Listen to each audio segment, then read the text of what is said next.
Cheers, Rockets fans. Welcome to The Locker Line, an exclusive podcast from the home of the Rockets. Whoa! Sports Talk 790.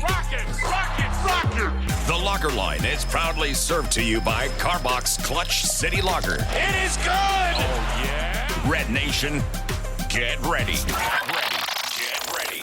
The Locker Line starts now. Welcome aboard.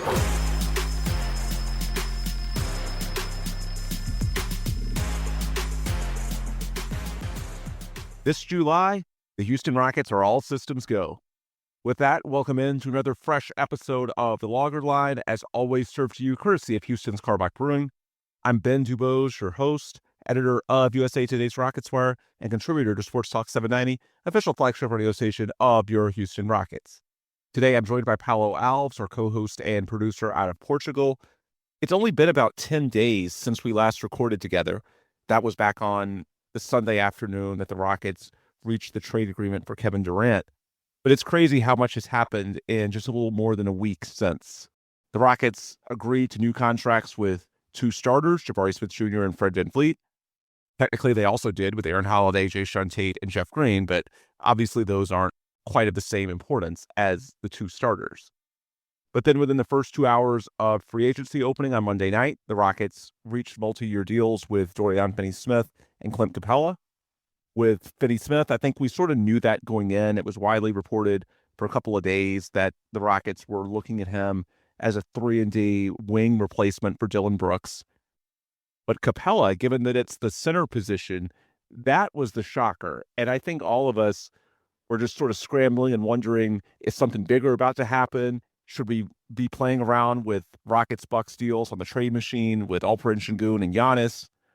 But then when you look deeper, and also I did some digging on my own with sources that I have inside the building, I don't think it's, at least for now, anything that complex. When you look at the numbers, Clint is actually going to be getting paid less in this coming season than Jock Landale was last year. And Clint is undeniably a way better player. I mean, he's been a double-double starter in the league for like 10 years now. Now, in terms of team building, it could open up possibilities down the road for a bigger trade if you have Capela waiting in the wings to plug and play, or maybe Capela becomes tradable salary himself because the deal's very team-friendly. 3 years, $21 million. By the way, Finney-Smith, 4 years, $53 million. Last year, non-guaranteed. There's a lot of directions that this could go.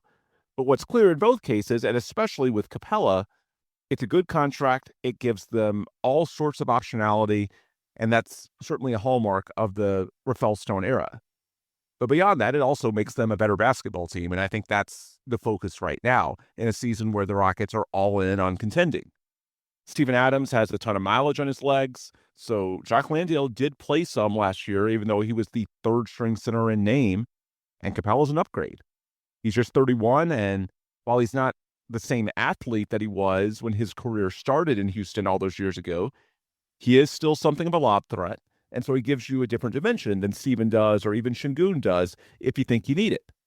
Landale just simply couldn't do that. He doesn't have the same tools. So at the end of the day, it helps you with team building. That's the contract side. And the basketball side, yeah, he's an upgrade relative to the guy that had the same role last season. And while Clint is definitely overqualified for that role, having been a starter for most of his career, it's not like he traded for him. He signed here knowing the role that's available and also what's not available. So he's going in eyes wide open. Maybe he just wants to go home and enter a different phase of his career and just do whatever he can to win a title on a legit contender. Obviously, he's still looking for his first ring because we know how close he came before falling short in 2018 on the Rockets that were basically one hamstring away or one Scott Foster away. There's also the world where maybe the Rockets plan on doing even more double big with Şengün and Steven Adams. And if that's the case, if Steven Adams becomes something closer to a quasi-starter, then maybe third string on the depth chart is actually closer to second string. We'll have to wait and see what Ime Udoka chooses to do in training camp. Anyway, because I've done a few mini pods in the 10 days or so since our last full show, I've shared my perspective on the non-Capela items plenty. So I'm going to let Paulo take the lead on today's pod. If you want more perspective from me, just check out the archives at wherever it is that you're listening right now. So, Paolo, I'm going to hand the reins over to you. Where do you want to start? What stood out to you most as far as the last week to 10 days of Houston Rockets fandom? Yeah, I think the most important is that we got is this to me is the Jabari Smith Jr. extension, even though it's not necessarily the most exciting or it's not new, mostly because it came at a point where we were getting linked to Dorian Finney-Smith. It was starting to look like, and obviously pre-KD trade, there was a lot of talk about Jabari and an extension, and he came out with the little video where he said he wanted to have more ball handling duties, and it kind of looked like one of those types of things where the player has played the role thus far or wants to be something better. And sometimes, especially amidst extension talk, sometimes that means the player wants to go elsewhere or that they're not reaching an agreement. There were a lot of little clues that something might not be right. So much so that I wasn't necessarily expecting them to reach a deal, and maybe he would hit free agency, maybe he would be a part of a deal for KD. I always said I hoped he wasn't, but maybe that could be one of the things that happened. And so when it happened to me, it signaled that, okay, the Rockets are committed to Jabari. They see what I've been telling, and what a lot of people say, which is, 6'11" guys that are good shooters and switch on defense don't grow on trees, right? So anybody wants a player like that, and it allows you to build teams in a variety of different ways. Especially, he gives, even in the double big lineup, you can go triple big with him at the 3, and you're not really lacking on defense. And so there's a lot of things that obviously go into it with Jabari. The price tag, I loved it. It's obviously on a per year basis. I have my cap sheet in front of me. 5 years, $122 million, so it's about $24 million in average annual value. Yeah, but I'm guessing because of the deal that we signed afterwards that this is a normal scaling deal, right? I think it's going to be 21 million year 1, 22, or close to 23 years 2, 24, and then 26. By the time this is obviously about 12% of the cap the entire way through. I think this is the equivalent to what the MLE would be. Slightly above, but very That's close. why it was of the MLE, but in a few seasons prior, because the cap kept raising, but the MLE is obviously a lower percentage. So this to say, I think it's an amazing deal. I think even if Jabari doesn't become any better than what he is now, it's a fine deal. If Jabari progresses anything at all, it's a steal. And this is exactly what you want to do when when you have guys that you're extending for under the max. You want to extend them for as many years as possible, because it's a fallacy in every NBA contract, in every fan, player, front office perspective, across the entire league. People always fail to account to what the contract is worth 5 years from now, because 5 years from now the NBA is going to be completely different. It's currently projected to be the salary cap, which nobody sits at, is projected to be 200 million. The first apron, which is the typical, what contending teams typically judge by, and sometimes the second apron, but the first apron is going to be 254 million. Jabari is going to be making 26 million at that point. That's just an insanely low number for a guy that can impact the game as much as Jabari can. And obviously, we know you can speculate on him playing with KD, what he can learn from him. Obviously, all of the caveats with that. So I was just insanely happy that we got the extension done with Jabari, and it kind of brings me to a little bit of a pattern that I've been seeing with Rockets extensions, which is we were so bad for so long, and we had so many young prospects at the same time that we didn't. Besides Jalen Green, we didn't really give high usage throughout a sustainable amount of time to any of our guys. Şengün didn't get a max extension. Why? Because he had one season of being that good, right? So there's a little bit of doubt. It can bring the price down.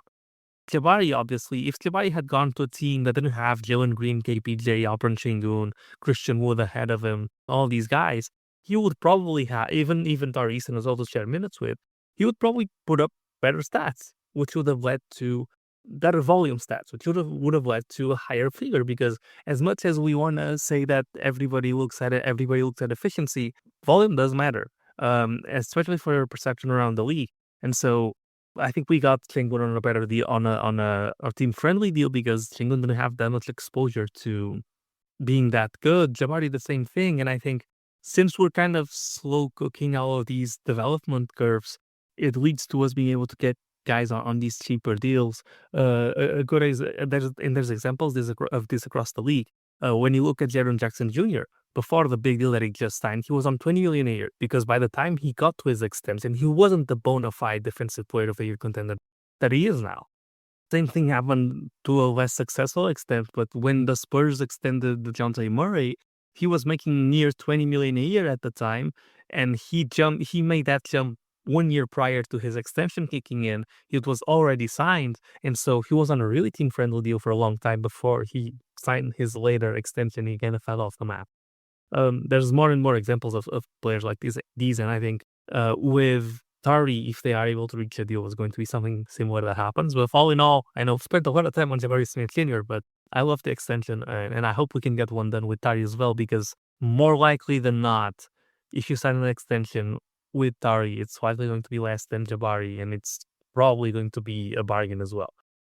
So let me jump in real quick on Jabari. So clearly, this is a trend of the Rockets getting fairly favorable contracts, and I'm sure you'll have something to say about the deal they gave to Fred, taking him from 45 down to 25 in next year's salary, better than either of us had hoped, and that giving them access to the non-taxpayer mid-level exception, which allowed them to sign Dorian Finney-Smith.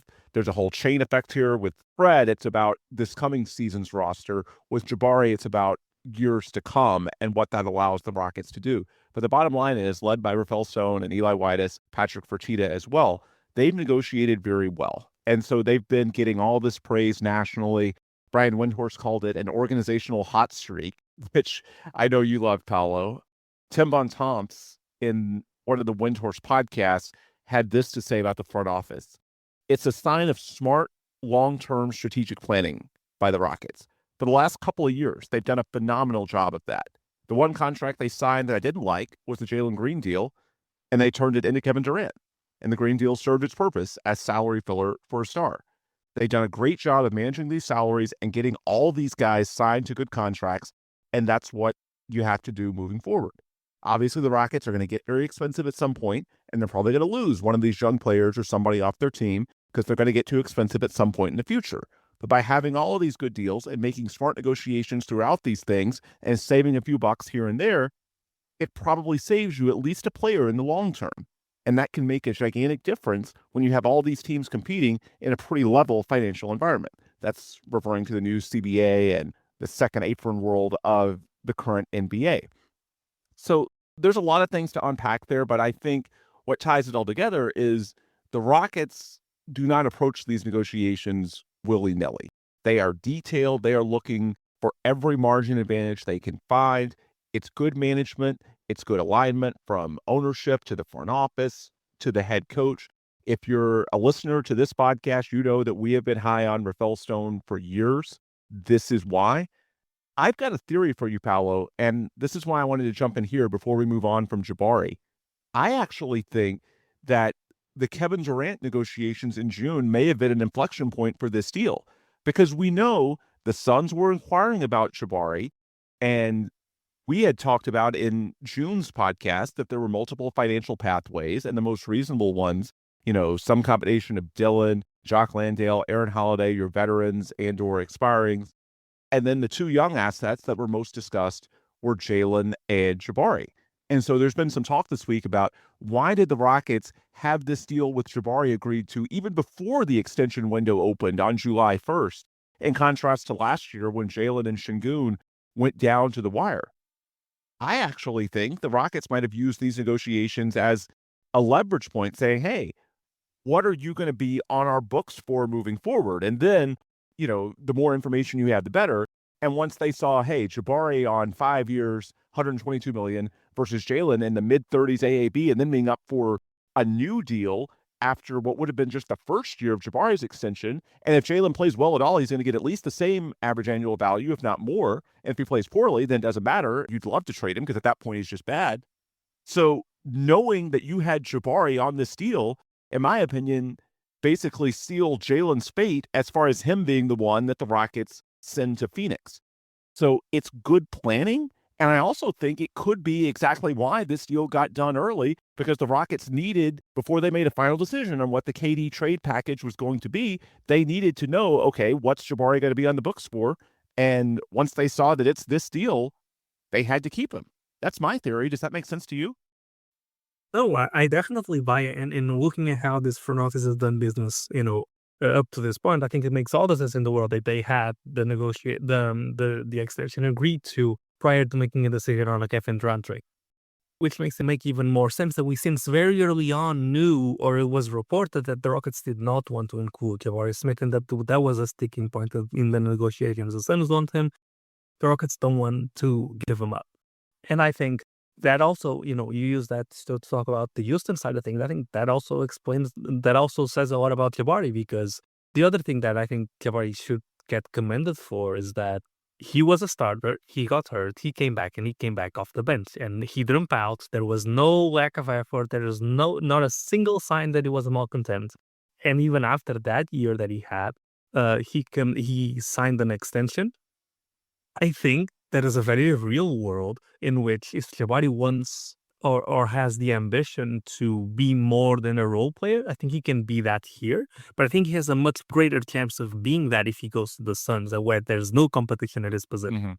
And I think the fact that he was willing to sign this deal here, he could have very well been traded to the Suns and signed an extension there. The fact that he signed this extension here also shows you that he wants to be here, that he likes being in Houston, and that his preference was to stay. Because if he wanted to go, he would just tell the Rockets, hey, I want this outrageous price to stay. So you might as well trade me. That's an easy conversation to have with his agent. If he wants to go, if he has even a slight leaning towards going, it's very easy to pull off, because at that point, that's what the Suns want. If that's what Jabari wants, and Rockets, at that point, the Rockets, like it or not, the Rockets also like Jalen Green. At that point, the Rockets will probably just, it's an obvious choice to send Jabari instead. So I think that also shows how Jabari wanted to stay.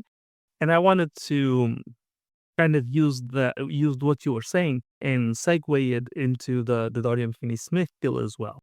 When it comes to, shrewd negotiating and getting guys at, below market value numbers, I think Dorian Finney-Smith is also a masterful negotiation, not because of scouting or anything like that. I think or because they wanted the Dylan Brooks replacement. I think there's a couple of circumstances that point to Dorian Finney-Smith as being an ideal candidate for what the Rockets want to do. First of all, being that he's 32. He's 32, and he is of an archetype that ages pretty well, usually. Guys that can shoot 40% from three and play defense, that typically stays around for a long time. What you typically get slow at is if you're more of a guard defender, and if you're more of or you're smaller, or your game relies on quickness offensively. Those are the traits I usually go. So, but at 32 years old, you're not old. And for the current NBA, you can typically play until 35, 36 pretty comfortably. And so targeting a guy that's 32 makes it more likely that he will be willing to take a lower average number per year in exchange for a longer deal, which is what the Rockets did, which is what the Rockets want to do. Because if you're trying to build long-term sustainability, you want lower AAVs over more time, because that's the market inefficiency, that longer deals in the back end are not being valued correctly. I don't think across the league by anybody other than the players who sign max contracts.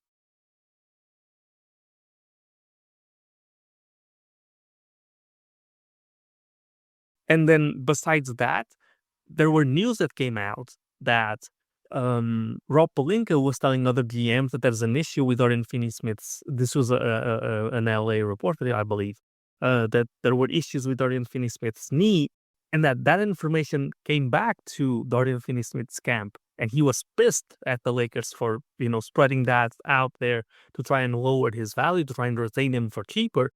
And the Rockets were smart. Hey, they saw. I mean, who's to tell Rafael Stone wasn't the one that leaked that information? I'm not saying anything. I have no information about this.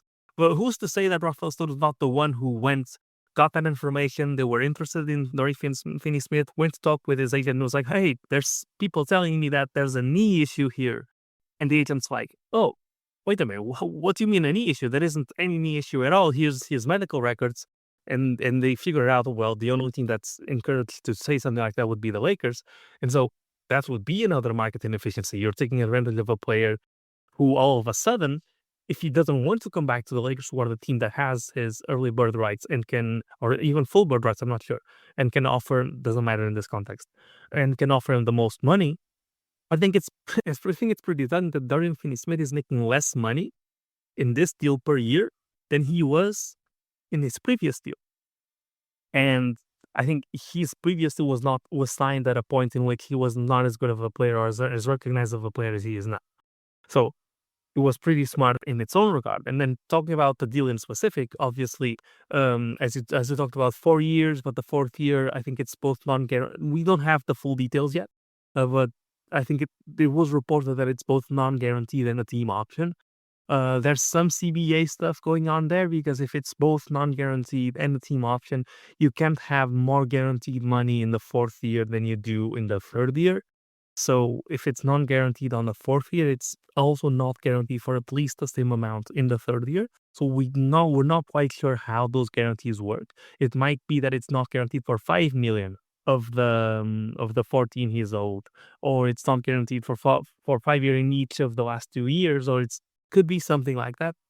But anyhow, it gives you flexibility, and this is something that I really want to hammer home. Because a lot of people, and I think rightly so, were talking about how they'd rather sign a shooting guard, that this team needs some dribble penetration. We can go into the merits of the Rockets' philosophy when going for all these wings, but I want to touch on Dorian Finney-Smith in a vacuum, which is, even if, let's say Dorian Finney-Smith is not the correct fit because there are not enough minutes available. Tyrese is having an incredible season. Jabari is having an incredible season. KD is obviously going to play a lot. A man is who a man is going to get some wing minutes as well. And you're struggling to give Dorian Finney-Smith more than 15 minutes a game. In this deal, I think the Rockets, in a vacuum, just created an asset. Dorian Finney-Smith at $12 million a year, to me, is more than a fair value deal, and I think a lot of other teams would have been willing to sign him for that. Which means that at the deadline, a contender is going to want a guy like Dorian Finney-Smith. He fits into the into the non-tax MLE of any team, if not at the deadline this year. At the start of next year, I'm pretty confident that the Rockets would be able to flip him for a first-round pick, for example, because he is a valuable role player. He was traded for something similar to that, if I'm not mistaken. I can't bring it up right now. When he got to the Lakers as an expiring, and so I'm pretty confidently can say that even if Dorian Finney-Smith doesn't work as a Rocket because he's not the correct positional fit, the Rockets can easily flip him for an asset, and basically they traded their MLE for a first-round pick, which is a pretty good trade if you ask me. So if you don't want to look at this move as a strictly a contender move, it's also an asset generated because Dorian Finney-Smith is clearly not overpaid on the Rockets. On the deal the Rockets gave him, I would argue he is underpaid. I don't know if you want to touch on anything Dorian Finney-Smith related. I was going to move on to Capela. Well, I was going to tie in Dorian with the KD trade because I think there's an interesting lesson to be taken from all of this. And Kevin Pelton had an article at ESPN. So Kevin Pelton's review of the Dorian Finney-Smith signing, he gave the Rockets an A, and of course he talks about all of Dorian's skills as a player. You look at the on-off differentials with the Lakers. He can defend bigs, which is a big part of what the Rockets were looking for to backfill the Dylan Brooks role. He shot nearly 42% on threes last year. But beyond that, this is the concluding paragraph that Kevin Pelton gets to. All of that means Houston appears to have pulled off the rare feat of upgrading star talent with Durant while not sacrificing any depth. The Rockets are ideally suited to handle any time Durant will likely miss during the regular season and still rack up wins. So long as the Thunder are healthy, the defending champs are rightfully the favorites. As in 2018, however, I think Houston is the biggest threat to a repeat title for the Thunder. So we've long said on this pod, and it's an axiom around the NBA, that 4 quarters doesn't equal $1. But I do think in recent years, there's been some pushback looking at the new CBA and this whole idea that because you can't build super teams, that depth is more important, which it is. But even if there are no super teams, there are tier one destinations. And when you get to that tier one status, which the Rockets clearly are now, again, the Rockets have been doing good contracts for years. It's just now they're getting more significant in terms of the types of players that are coming in because you're coming off a 52-30 season, number 2 in the West. You just gave the extension to Ime Udoka, who's lobbed around the league. Now you have Kevin Durant, one of the best players of all time. They've been doing this for a while. It's just now the market is coming in to their favor, and they're clearly a tier one destination. And so what that means is that if you trade depth to get someone like Kevin Durant, it's not that hard to backfill it with someone like Dorian Finney-Smith. Now, there is a caveat that you can't do what the Suns did to get Kevin Durant in early 23, where you put yourself in second apron hell, you leave yourself no draft assets for future deals. I mean, you have to have some baseline level of financial tools or assets that you can hand out. Guys aren't going to sign for the minimum. But as long as you can make a competitive offer, then you can backfill spots for the guys like Dillon Brooks, who are good players, but not indispensable. And that's a lesson that we shouldn't forget, because in the new CBA, you hear all this talk about depth. And yeah, you shouldn't mortgage the future for a star. But if you can acquire a star and you're giving up depth pieces and you still have reasonable ways to replenish that depth, if you are then a tier one destination, we are seeing again that yes, Houston is enough of a draw to where players will come here and they'll give up money to make it happen. That's what ties all of these deals together. Dorian signed for below the non-taxpayer MLE. He gave a little bit back. The 4th year is non-guaranteed. Fred gave a ton back. Jabari gave something back.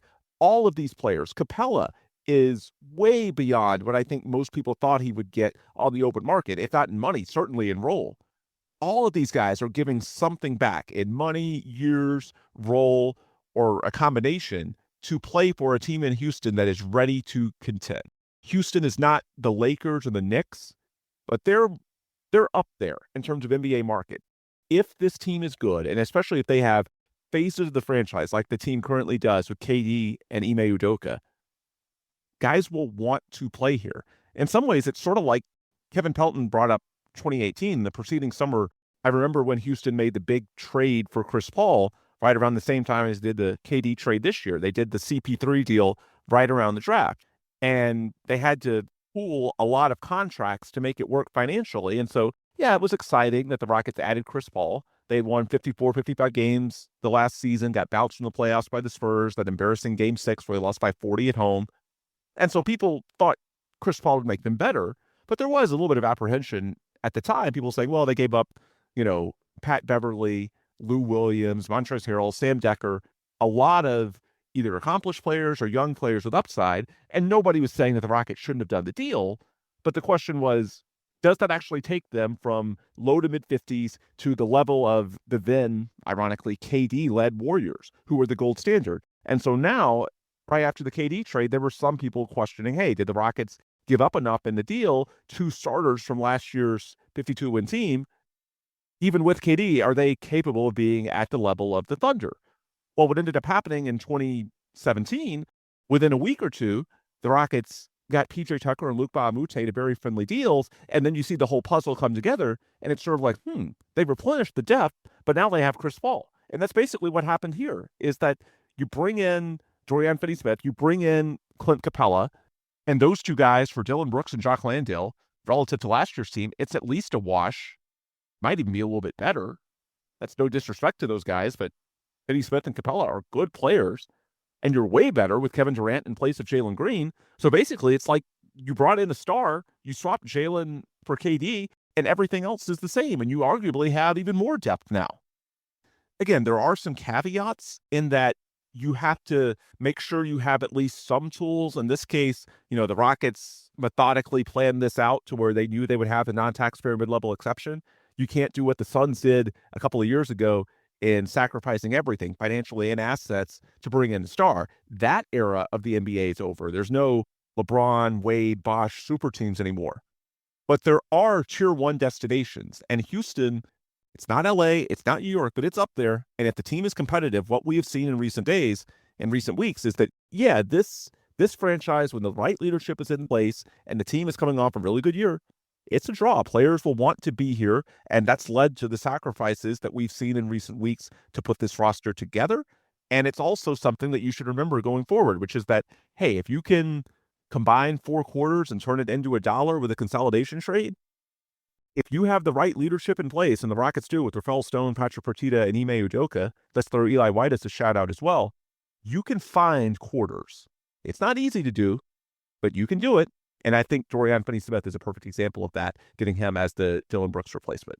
So sorry for going on that tangent. I just wanted to sort of close the loop on the Finney-Smith component and spending the non-taxpayer MLE.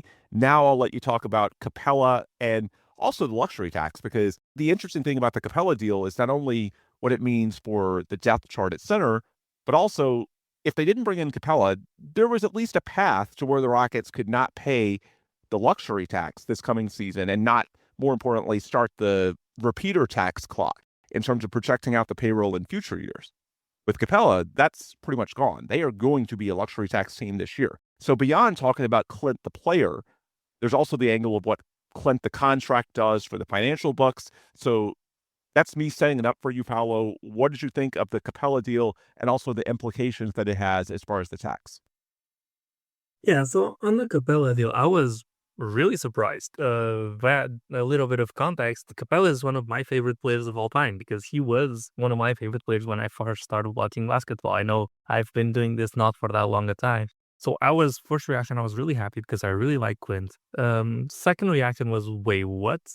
We're going into the luxury tax. We're paying him $7 million to be the third string center, and he's okay being a third string center when he more than likely could have gone to LA and been a starter. Like, let's be real. Look at the center market. LA didn't get anybody, and there's nobody close to Clint Capela still available. You can argue DeAndre Ayton. DeAndre Ayton is not a good basketball player, and he's proven that time and time again. He has issues with his motor and everything like that, and it's probably going to be a lot more expensive.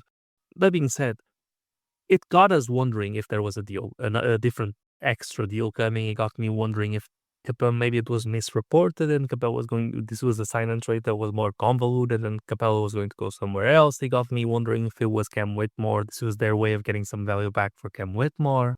It's none of that. To me, what I think it is, it's keeping salary alive, because if they do want to make a Giannis trade down the line, they need that salary, because you can fill salary with role players, but if you don't have the role players to fill the salary with, you got to fill the salary with your valuable young pieces. And when you look at it, prime guy to include in a start trade is Reed Shepard, who's making $11 million, while Clint's making $7 million. He makes up most of that difference. And now you can negotiate differently, and you can say, hey, we don't want to include Reed, we include an extra first. But you take Capela instead. Capela is not on a deal that's going to be undesirable at all. It's at the very least neutral.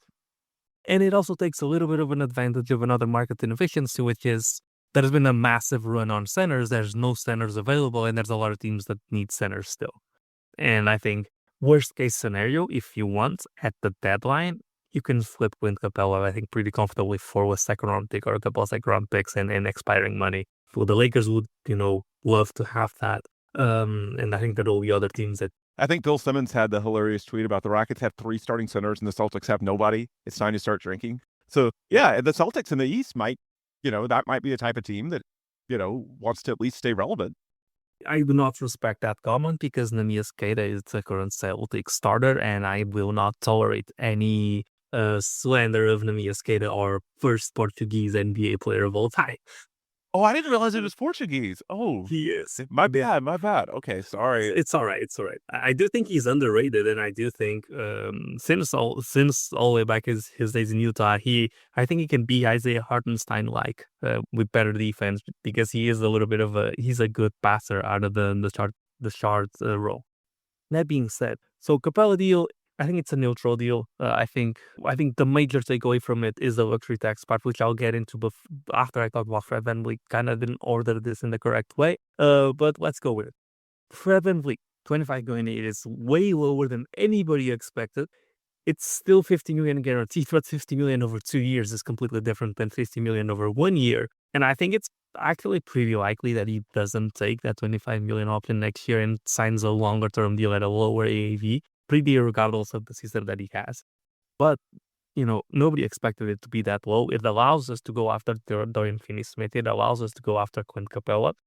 And push comes to shove, I'm not going to discard this option yet.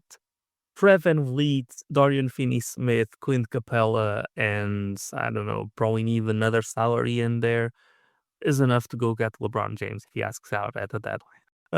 So, I mean, if you slot LeBron as the point guard, I mean, it could work. It's the tallest team ever. You don't have anybody in the starting lineup under 6'7", but it could work. But obviously, that's not the main point. I will say on Fred's deal, I do think, and this is true of more than Fred, but I think it certainly applies to him as well. I think there's a lot of trust that goes into these negotiations in which the Rockets are basically saying, we'll give you what we can reasonably afford. Do you trust us to make it work?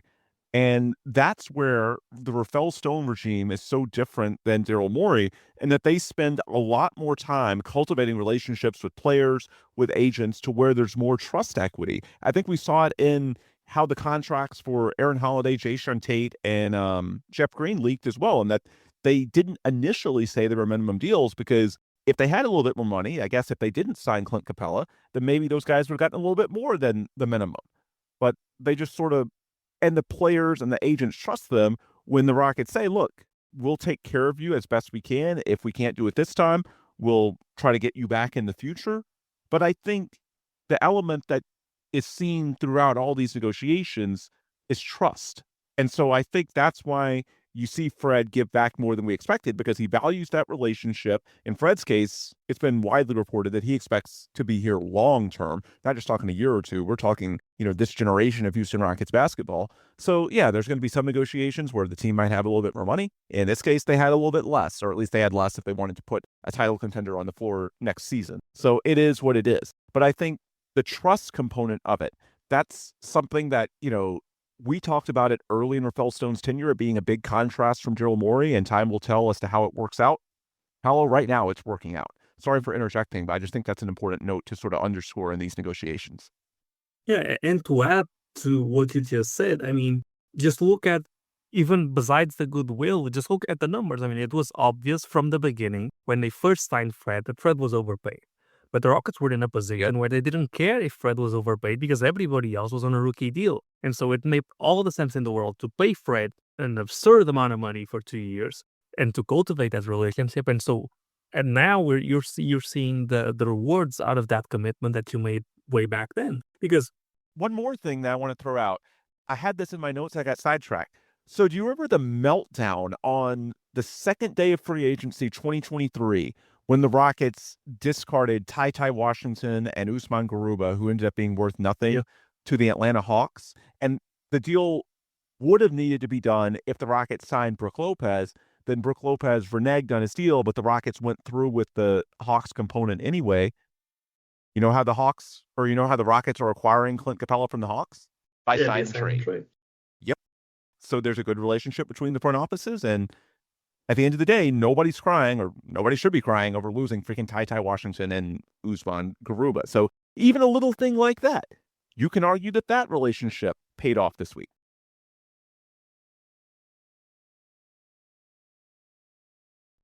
yeah, and to that point about those guys and Clint Capela, a lot of people are pointing out that the Rockets gave up a second-round pick to get Clint Capela in the sign and trade. Guys, they didn't. And I misread it as well, and I tweeted about it today. We're not giving them a second-round pick. We're swapping second-round picks with the Hawks. Which, listen, even if they are the best team in the league, which they won't be by 2031, and we are the worst team in the league by 2031, which we won't be, knock on wood. Even at that point, you're not giving up a second-round pick. You can still throw the second-round pick in other trades. It's just a swap. It's one of the most widespread things in the league. If you go look at any team's second-round pick situation, there are a bunch of swaps. There's a rare situation where it's an outright second-round pick. If they're all swaps, the Rockets give up basically nothing to get Clint Capela, besides the money, obviously. But to close the loop on VanVleet, if you look at obviously Fred was making 40 and then 42, if I'm not mistaken, million a year. So that's 82 million a year with this 25. That's 107 million a year. That's what, 30, 35, 36, maybe 35 point something million a year, which when you look at it as those 3 years, 33 million a year is still a good contract for Fred, but that seems like that's a reasonable number. And so that goes to show that this is a little bit of a payoff from giving Fred all that money earlier on, because it worked out. If it hadn't worked out, Fred would have just left, but it worked out. They wanted to extend that relationship, and Fred took into consideration the fact that the Rockets took care of him early on. And that's really that extra layer, and I'll use this to get into the luxury tax as well. That's really that extra layer of what an excellent front office does. And it's something that's been apparent since the beginning of the Rafael Stone tenure. Rafael Stone knew James Harden was going to ask for a trade, and so what did he do? He traded Robert Covington before it was public that James Harden was going to ask for a trade. Why? Because at that point, Rockets are contenders. If you want to take a key piece from a contender, you're going to have to pay a premium. So somebody paid 2 first-round picks for Robert Covington, and from that point on, Robert Covington was never traded for even 1 first-round pick. And the Rockets at the time got 2. Taking the James Harden deal over taking the Brooklyn deal over the Sixers deal and using the Sixers as clear leverage, because let's be honest, they were never going to take Ben Simmons. There was leverage to get Phoenix to get Brooklyn to protect all the picks. And then over time, you see a lot of those little things. And I know people talk about Rafael Stone's not great at asset management or whatever it might be. Listen, asset management is not just saving second-round picks at every turn. Asset management is making the full use, for example, of your MLE and signing and any guy that you see that may have potential gets signed to a 4-year minimum contract. Because if he has that upside and if he strike lightning in the bottle, you want to be in a position to capitalize on it. The entire situation with Fred VanVleet's a great example of this. Look at Dylan Brooks. Dylan Brooks was traded. I'm perhaps not blindsided, but you didn't see, Dylan Brooks is a very, heated personality. You didn't see a single post, no news came out, nothing of resentment. If you go back, I know it was a little bit more troublesome, but if you go back to how he had said to Memphis, there was a lot of trouble there and a lot of news that came out, and that was a really sour way to go out. In this case, it wasn't, and then Dylan got traded to a much worse situation. Well, I mean, let's be honest, he's not going to contend in Phoenix, not even close. And he was also on a team that's going to be a contender, was just a 2 seed. So his situation got a lot worse, but he got taken care of. He got a 4-year deal, $20 million a year. The Rockets were in a position where they could pay that much. That utilization of the free money that they had at the time to take care of players buys you goodwill with those specific players and with their agents as well. And if there's and this obviously, this is where Tillman Fertitta and Patrick Fertitta come in, and that's my next point. But at no point during the entire rebuild did the Rockets have the cheapest roster in the league. Did the Rockets be below? The Rockets were always spending, not as a contender, but close to, spending they were up to 2 million shy of the luxury tax line at certain points during a rebuild where owners take the opportunity to cheap out on every possible angle. The Rockets didn't do that. And they often made sacrifices in order to do right by players. And so that eventually pays off. And the way I tie that into the luxury tax thing is, and I think anybody that has any sort of connections to the organization and knows how things work within the building, anybody that you ask can tell you that Patrick Fertitta is the biggest blessing for this franchise since it was in the last 20 years. Patrick Fertitta is probably a better asset, or probably more important than the Rockets having stayed in the top 4 in the Jalen Green draft. That's how big of a difference having good ownership is for a team. Because obviously, and you can get into this because you're, around the building, how stuff goes down more than I do. But having the son of the owner be involved in the day-to-day operations of the team and understanding basketball and being a fan of the team is invaluable. Especially when the owner of the team, Tillman, when he took over the team, the Rockets spent first-round picks to dodge attacks. And I don't think that's arguable. And now we're at a point where the switch has completely flipped. They spent years rebuilding with rosters that were not even in the bottom half of the cheapest in the league.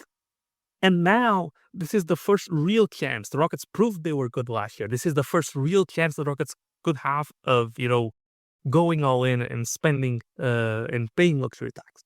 And they instantly did it. And it wasn't for a clear, this isn't the situation of a clear, starting piece or a key role player off the bench. No. The Rockets are paying something like, if you add the tax to Capela's salary, Capela is costing the Rockets about $19 million a year. If you add the tax.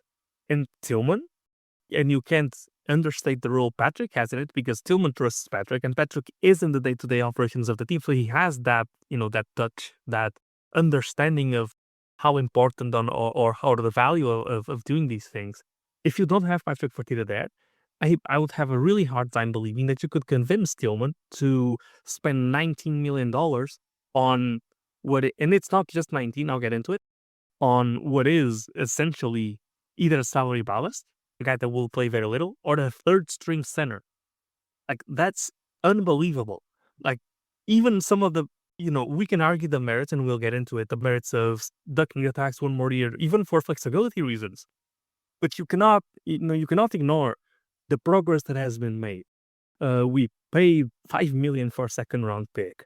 We consistently guaranteed money earlier than it had to be guaranteed. We did right by players, and we, as I said, we kept our salary level higher than it needed to be for a long time. And kind of the cherry on top, and what a lot of people were asking about was, well, when it's time to pay tax, will Tillman do it? And I think in large part because of the results and because of having Patrick in there as a bit of a middleman, he is paying tax at the first possible justification to pay tax. He's already doing it. We'll see how that goes into the future, but this is the last step everybody wanted to see. There's basically, it would be very hard. I mean, they could dump Clint Capela at the deadline to try and dodge, but at that point, salaries are prorated, right? A part of his salary will already have been paid. It will be really hard to, will be really hard to dodge the tax at this point. And he's doing it for a third string center. But before we, the big point is about Patrick, and then I'll let you get into it if you want a little bit as well, because I know you know what goes on within the building. And before I move on to the pros and cons of getting into the tax this early. Yeah. Well, I'll make a macro point on Patrick and then a micro point on the tax, and you can offer your rebuttal as we close the loop on the whole luxury tax angle. As far as Patrick, people will get off their Nepo jokes, but he's good at his job primarily because he cares. And that's what you need most out of sports ownership. And people will say Tillman learned his lessons from the late 2010s when they didn't pay the tax. And there might be some truth in that, but I think it's more Patrick wasn't in the equation then. Patrick is 30 years old. He graduated from USC, Southern California, not South Carolina to be clear, in May of 2017. And Tillman bought the Rockets in October of 2017. Patrick was not qualified, nor was Tillman going to insert his son into the day-to-day decision-making process of a front office that was as accomplished as the one led by Daryl Morey. There wasn't going to be that level of immediate change, especially when the team is winning 65 games. So there wasn't that conduit between Tillman and the front office in the Morey years, and it was just circumstances. Patrick was too raw. He was just out of college. And it's not that he had some secret sauce. I do think he genuinely cares. He's smart. He takes the time to learn analytics. But the biggest part of it is that he genuinely cares. And just circumstances, his age, how established the front office was, made it to where when Tillman bought the team, a 65-17 team that he inherited, it just did not make sense for Patrick to take on that type of role with the structure at that time. When things changed was in 2020, when Daryl was on his way out, Rafael then took the job, and that was where you could make some structural changes as to the day-to-day. And that's when the decisions started to look much more strategic, because there was that liaison between Tillman and the front office. There was more alignment. So some of it might be that Tillman learned some harsh lessons from the 2010s, but I just think that the structure is better now. And it's tough to replicate because Patrick grew up as a kid, a diehard fan of Houston sports teams. Like, for any of our veteran listeners, people that are 40 years old or older like me, go on YouTube and pull up the Albert Pujols home run off of Brad Lidge in the 2005 MLB playoffs. It was as devastating a singular moment as I think I've ever seen in Houston sports, at least as shocking a singular moment when you consider the Astros were 1 out from their first ever World Series, getting to the World Series, their first ever pennant, and had what was believed to be an elite closer on the mound. If you look behind home plate in those Tillman seats, everybody knows where they are. If you watch the Astros, row 1, Diamond Club, you will see the soul of a 10-year-old Patrick Fertitta leaving its body. It was devastating to him, and I joke with him about it to this day, but that shows you how much he cares. And so when the owner is actually in it because there's an emotional connection, it's different. I'm not saying that other owners don't care, but when your level of care is because you view the team as sort of a glamour asset, then while certainly you want good things for the team, you start looking for shortcuts. Is there a way I can get to what really matters to me while saving a little money in the process? If you are emotionally invested about the winning component, and everybody says they are, but in a landscape that's this competitive, even the slightest cuts can make all the difference. There are no cuts here, at least not now, because to Patrick, there is an intense emotional connection to winning. And while I'm not saying that, every front office position should be filled by a diehard fan of the team, obviously that could have some negative consequences. Just imagine what it would look like if you gave the keys to the Rockets front office to those of us on Rockets Twitter, Rockets Blue Sky, whatever your network of choice is, Rockets Reddit. In terms of this unique role for Patrick as the liaison between Tillman Fertitta, who bought the team in 2017, and the front office, with Tillman being the ambassador to Italy now, Patrick's basically the owner himself. Having that level of emotional connection is rare. People will say they want their team to win, and on some level they do, but it's deeper than that for Patrick. It goes back to his childhood, and so that's the value add. And I agree with you. It's a unique structure for the Rockets that works, and it might even be better than the Daryl Morey years. That's not to necessarily compare Daryl to Rafael or then to now, but I do think it's at least a conversation that can be had when you look at the quality of deals that the Rockets just continue to stack and the upward trajectory that this franchise right now is clearly on. So I agree with you. Give Patrick his flowers. He deserves so much credit for this.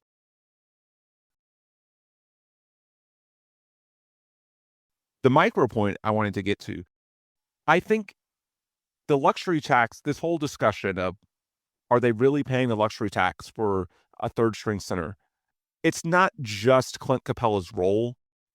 It's about the optionality. And we've talked about it in recent years when they had guys like Jock Landale and Jeff Green on these mid-tier salaries that ultimately weren't traded, but the Rockets gave them these basically $7-8 million expiring deals because they could be used in a trade. And even though it didn't work out, just having the optionality, there's value in simply being able to make the calls and to see what's out there.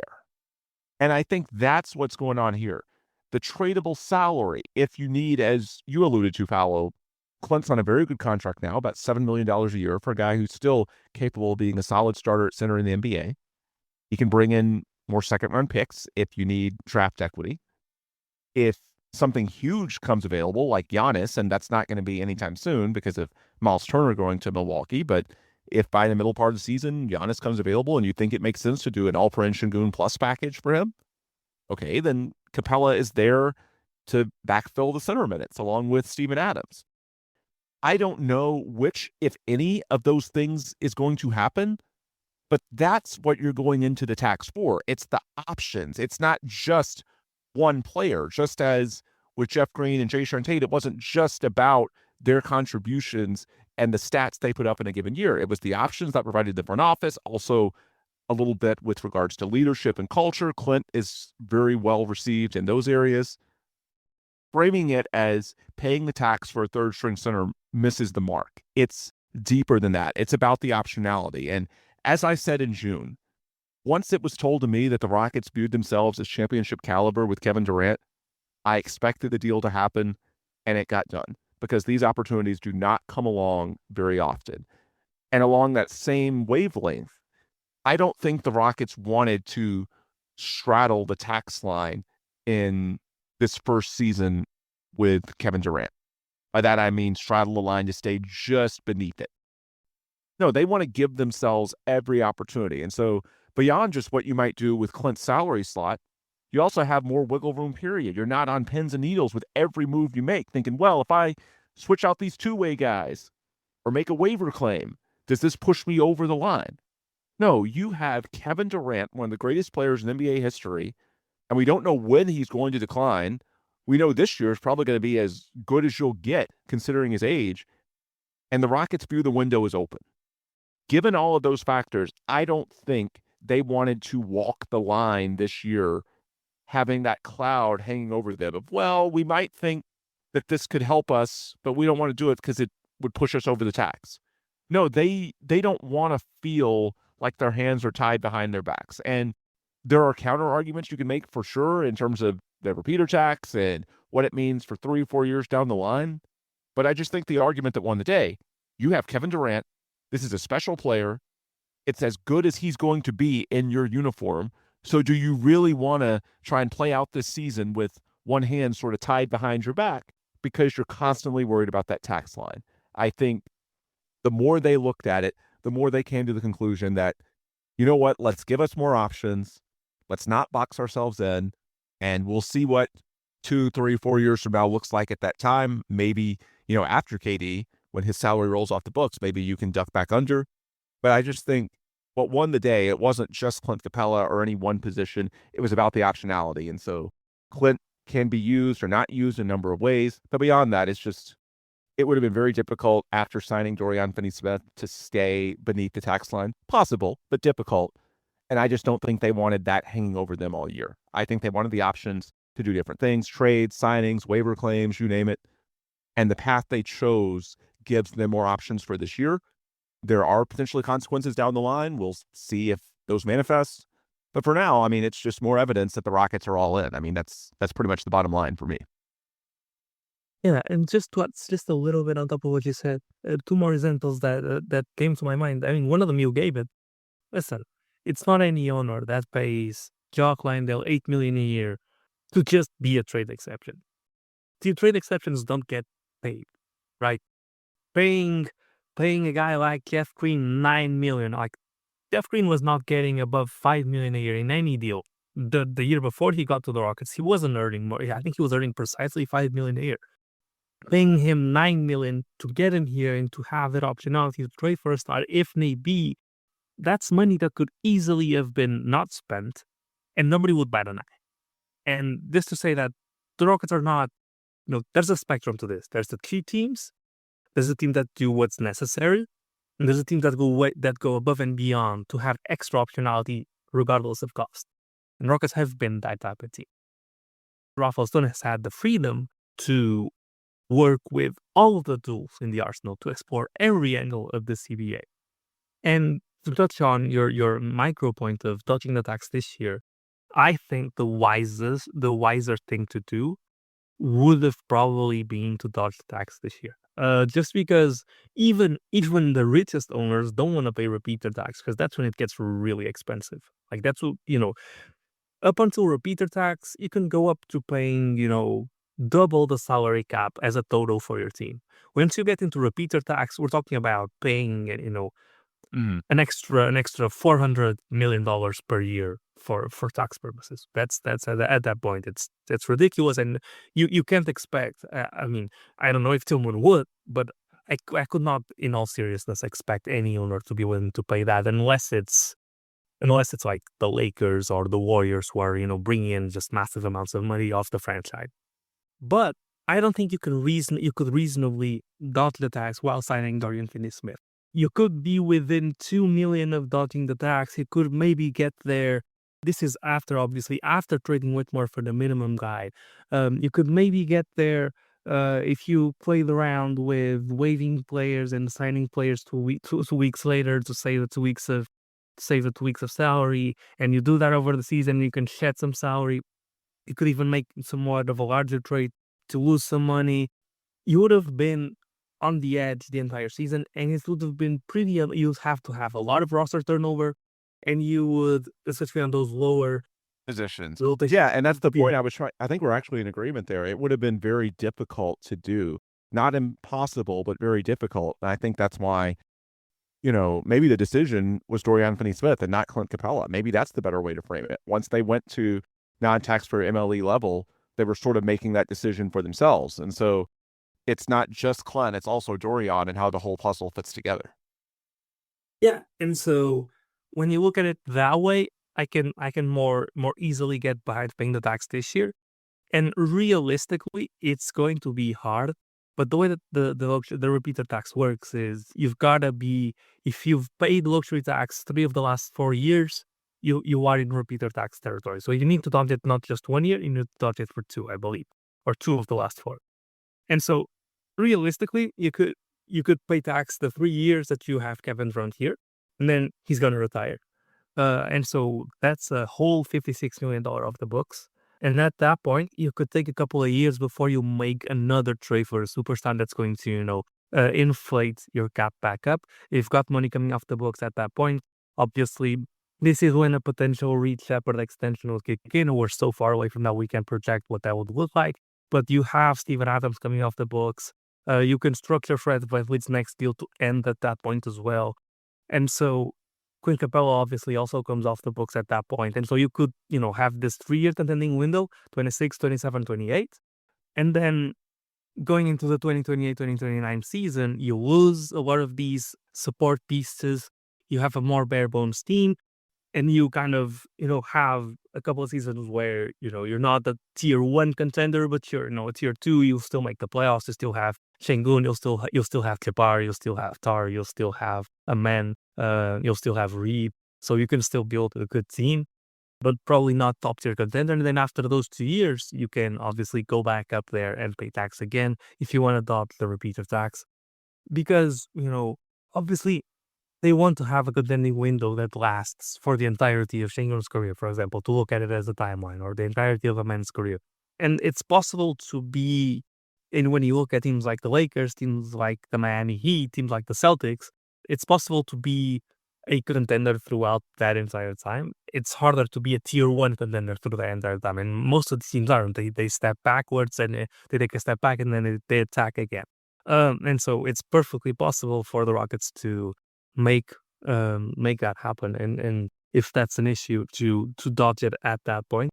But in the meantime, I think it's what you said. I think they see it as we are a real threat to win the championship this year, and if we are, we might as well go all in, because let's get the best. The way to extract the most value from the KD trade is to be as good as you possibly can and give yourself as big of a shot as you can to win the championship. But even though the Rockets view it that way, I don't think it's fair, and this is perhaps a different discussion, but I don't really think it's fair to look at the KD trade as a championship or bust trade, because there's no bust scenario here. Because even if you don't win the championship, you contributed to the development of your young guys. You have better spacing. You're going to play higher stakes. Guys are going to be battle hardened earlier. I mean, if we'll go look at the Celtics, who are the most successful team over the last 10 years, bar none, when you look at the consistency of being at the top, what do they have? They have 2 stars, Tatum. Yeah, they have a smart front office, a good coach, and they have 2 stars, Jaylen Brown and Jason Tatum, and both of them got into the playoffs in the highest stakes of the playoffs very, very early on in their careers. There weren't those kind of stones along the way that held them back, because when it was time for them to be the best players on a championship team, they had already been the second or the third best players on championship teams before. It was easier to take that step. And so, and I think this is something that's kind of trendy on Rockets Twitter right now, and I completely agree with. It's not championship or bust the KD trade. That's something that Joe and Green fans are trying to push, so that if the Rockets don't win I see. in 2 or 3 years, they can say, oh, you traded Jalen for Kevin Durant, you didn't win, and they want to take that victory out. To me, it's not like that. To me, it's championship or retool, because if you don't win a championship, you're still going to have your entire core here, and you still have some of the best picks in the league, and you still own your entire future of first-round picks. Yeah. So you're in a prime position now. It's the analogy is perfect. It's what you said. You open your window earlier, but you don't shut it any sooner. So I just want to kind of put a bow on it, say it's not championship or bust, even though they're paying the luxury tax. They can treat it this season. They can treat this season as championship or bust, but they're not spending the assets that a team that's championship or bust would be spending. They're being championship or bust with the allocation of their cap space. They're saying, okay, we're using every tool we have while not compromising the future. Yeah, and then you can also point out that the payroll is artificially high right now because you have a soon-to-be 37-year-old Kevin Durant. His percentage of the salary cap, which is what matters, is really high. We'll see what his extension comes in at, but this year is obviously on the books already. So that, compared to future payrolls, is a factor that may not be there. KD's salary in specific is artificially high. So that goes into this. I agree with you that it's not championship or bust. The championship window is open.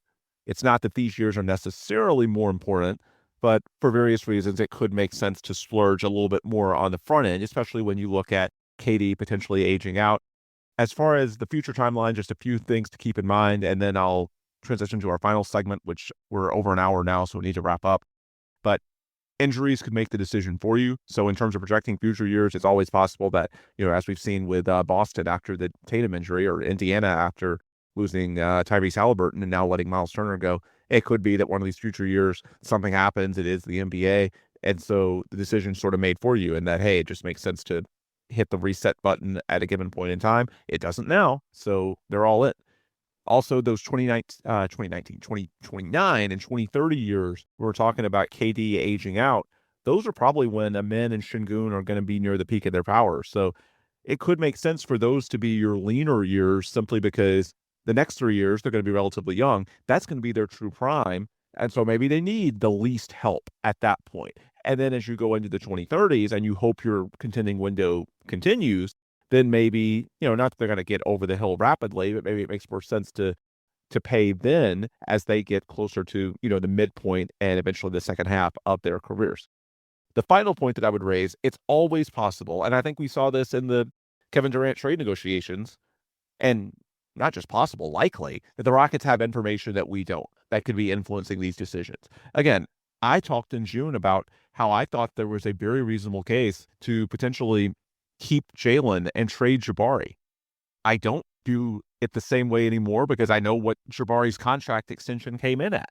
So it could be that in terms of future figures, the Rockets have information that we don't, as far as what guys are willing to take, what subsequent extensions are going to look like, maybe what year somebody's planning to retire. Not saying for sure that's the case, but again, I think it played out in the KD talks. What Jabari was willing to take for his extension, in my opinion, absolutely played a role in him staying in Houston and not being a part of that trade package. So it could be possible that, hey, the Rockets have information in those further out years that we don't, as far as what their books are going to look like, to where it makes sense to spend a little bit more now and perhaps pull back then.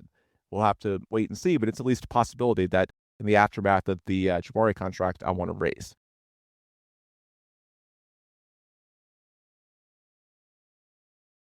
Okay, final segment, and we'll make this one very quick because, boy, we've had a lot to say today. I guess it always happens with me and Paolo, but the remainder of the offseason, I expect it to be relatively quiet. There's been reports, most notably from Kelly Iko of The Athletic, the Rockets are shopping Cam Whitmore, which in a perfect world, you keep him. He's a talented player. It's just going into year 3. Are the minutes going to be available? They have a clear top 9 between the starters, and then Tari, Steven, Reed, and Dorian as your top 4 off the bench. Maybe Clint Capela makes it a 10-man rotation if they want to try and play 3 centers. And if they do want to go double big, which is a possible implication of the Capela signing, then that's another potential squeeze to the minutes for Cam Whitmore. So in a perfect world, you'd keep him. The question is, are the minutes going to be there? And if they aren't, is he going to develop? Are you going to have him at a point in which you feel comfortable projecting his future value? Is he going to want to stay here beyond his first contract? Is he going to be a malcontent? Because we know at times there were some awkward moments last year between Cam Whitmore and his, well, I shouldn't say his teammates, but certainly between Cam and Ime Udoka. We know what Udoka said at the press conference after the season. So you could make the case for trading Cam for future assets, ideally a protected first-round pick, but if you have to get a few seconds to replenish what you lost in the Durant deal, I could see that. On the other hand, look, there's people who look at this roster and will say, do they have enough backcourt scoring or creation? Because right now, you've got Fred and Reed as your point guards, and you've got a bunch of wings. Now, they view Kevin Durant as a shooting guard, and I think that's fair, at least offensively, but he's not the downhill attacking guy that even Jalen Green was a year ago in terms of rim pressure. So the way the Rockets view it, they look at their data from last year when they had Fred or Jalen as the lone guard and then flanked by 3 wings and a center. They were elite. So as I've said before, they wanted to go into this offseason. They went in with an emphasis on getting bigger. And that's largely what they've done. And that's what signing Dorian Finney-Smith and Clint Capela plays into as well. They don't think they need a traditional approach. They want to lean into the length, the physicality, the toughness. Defensively, maybe you play more zone. Offensively, even if you don't have the so-called rim pressure, maybe if you have the length, the shooting, that you can overcome it. Or you just crash the hell out of the glass the way they almost beat the Warriors in a playoff series, even without Kevin Durant. I don't think the Rockets are worried about the backcourt concern that some have on social media. Yet, if you were to look at this team and say, do they have a weakness? Do they have any areas they can potentially shore up over the remainder of the offseason? And that's assuming that there's no superstar trades. I don't think Giannis is on the table anymore. I'm not sure the Rockets would want to trade for him even if he was, because it would shorten the aforementioned window based on what you'd have to give up. But regardless, that's a discussion for another time. I don't think he's on the market right now because of the Miles Turner thing. So at this point, it's largely moves around the margins. Even going into luxury tax, they are hard capped at the first apron, so they don't have unlimited room. I think they're largely going to stay the course, and the benefit is that you can learn early in the season what you have, and then when you get closer to the trade deadline, the guys you signed in the offseason are potentially trade eligible, so you have tradable salary, you have tradable assets in them as well, as you pointed to. And that's why I'm not too worried about bringing in another shooter, another creator, because I see the logic in what the Rockets are saying. And if it doesn't work out, then to me, okay, well, there's a clear way that you could address it in December, in January, before things get really real next April. So I'm not too stressed about the backcourt thing. And while I get the argument for retaining Cam Whitmore, because in theory, he could fill that, I also don't think you have to keep him because of that. Because if he's going to start the season as like the 10th or 11th guy on your bench and not in a rotation role, what are the odds that he's really going to be ready to step into that role? I don't think the Rockets view him as ready for that type of responsibility. Otherwise, they'd be making him more of a priority. And they've watched this guy in practice for 2+ years now. So I get the argument for what Cam brings in theory, and I'm open based on the talent to keeping him. But I don't think they have to keep him. And I also don't think they have to go out and bring in another guard or another shooter right now. If there's someone that's a good value add, sure, I'm open to it. But I think the Rockets want to go basically Fred, Reed, and a bunch of wings and centers, and lean into their size, lean into their length. The shooting should be a ton better with KD. Dorian Finney-Smith shot 42% from 3 last year, by the way. And see what they've got. And between that and a defense that was already top 5 and shouldn't take a step back, the only potential concern there would be losing Dillon, and you just replaced him with someone who should be just as good. I don't know. I'm content with where they're at. Personally, I would love to see them keep Cam. I love the talent, but I also respect the argument from an asset perspective to move on if you can't guarantee him a role. And I just don't see the need right now to push your chips in. If the right value add is there, do it. If not, I say you start the year largely the way you have the roster set up right now, and you take the first 2 or 3 months to learn. And if it doesn't work out, you know what? You've got these contracts you signed in the offseason. They're going to be tradable, and you could be a major player close to the trade deadline. That's my outlook. Paolo, is there anything I'm missing as far as remainder of the offseason and whether the Rockets should address or should not address the backcourt issue right now? Yeah, I think if they're committing to this ideology that you play one guard and the rest is wings, and then you play a center or 2 centers, I think that makes sense. It's a double-edged sword, right? Ideally, I would have liked to have some insurance in case Reed Shepard's not ready yet. They're banking on a man at the 1 and Aaron Holiday being that insurance, but then at the same time, the types of guys people want to talk about, like Jerome's of the world, guys like that, they're not going to sign for a team that can't promise them a significant part of the rotation. Right. And there's both teams that are going to promise them 20, 25 minutes, but at least there's teams that are going to promise them starting. There's teams that are going to promise them sixth man, 30 minutes a night. What the Rockets can offer is, hey, we have Fred, we have Reed, and if Reed isn't good enough, you can play. Like, you're not going to troll our free agents that way. And that's for the point guard. It also works for the shooting guard as well. Our plan A is to play. We have a ultra stacked 9-man rotation. We are probably not going to give everybody the minutes that they want already. But you want to come be our 15th man for the minimum salary? Like, who are you going to get in a situation like that? And I mean, look at Tim Hardaway Jr., who was a very flawed player. He went to the Nuggets and he's going to play significant minutes to the Nuggets. He's not their 15th man. At the same time, what's really the value in bringing someone in if Ime Udoka is not going to play them? I mean, a perfect example of this would be, I just had the name in my mind. We signed a guy for the minimum that was a Reggie Bullock. I mean, Reggie Bullock was the perfect example of this. We needed shooting desperately. He was a good shooter. His percentages as a Rocket were great. Ime didn't play him because he didn't play good enough defense. And most of the guys you're going to get that are movement shooters will not play good enough defense.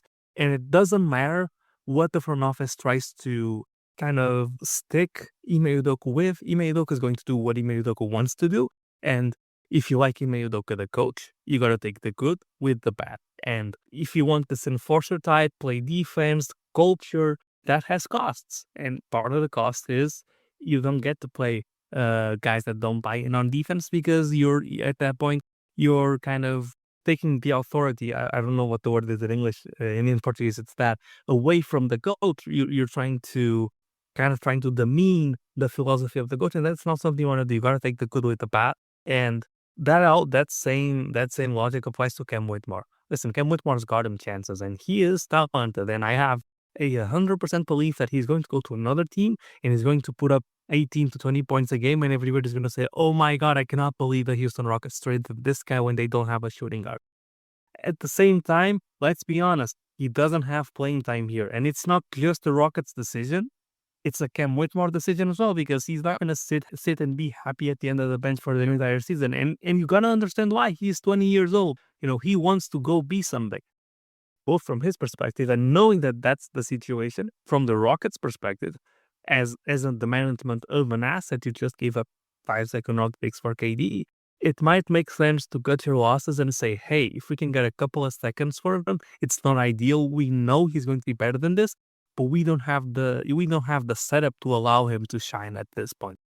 If the Rockets were 3-4 years ago when they had all that playing time and all of those shots available, maybe. They don't. They're not at that point anymore. And you can't want to have your cake and eat it too. You can't want to play just young guys and give everybody a chance, and at the same time be elite. There's compromises that come from being all in and winning now. And part of them is you play the best guys. And Cam Whitmore at this point right now, it's not one of the best guys. Hasn't been for the last 2 years. And you're at a point in time where he needs more playing time. And you can't give it to him, and you can't afford to just keep him unhappy. First, because you're going to lose an asset, you're going to sour the relationship. You can't afford to keep him here while not giving him the minutes. It doesn't make sense for either side.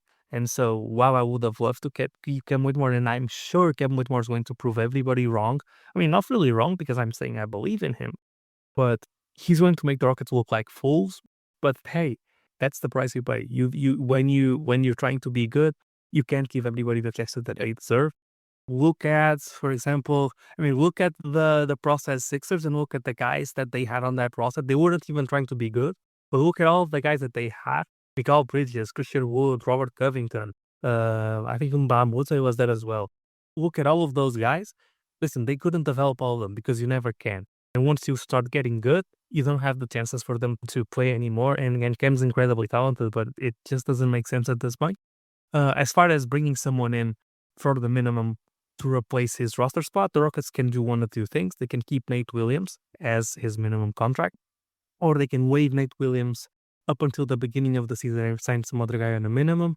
I've looked at the candidates. considering this is a Ime Udoka team, I'm probably banking that Nate Williams is that guy that stays just because he has the length, he can play defense, and he can be a microwave scorer as much as most of the guys that you can go and get out there for now. And he is on a deal that is a minimum deal for 3 years, so he has that upside that you bring in for 1 year doesn't. And you can still, at the end of the day, you can hold until the deadline if the Rockets trade Whitmore, because they have to trade either Whitmore or waive Nate Williams.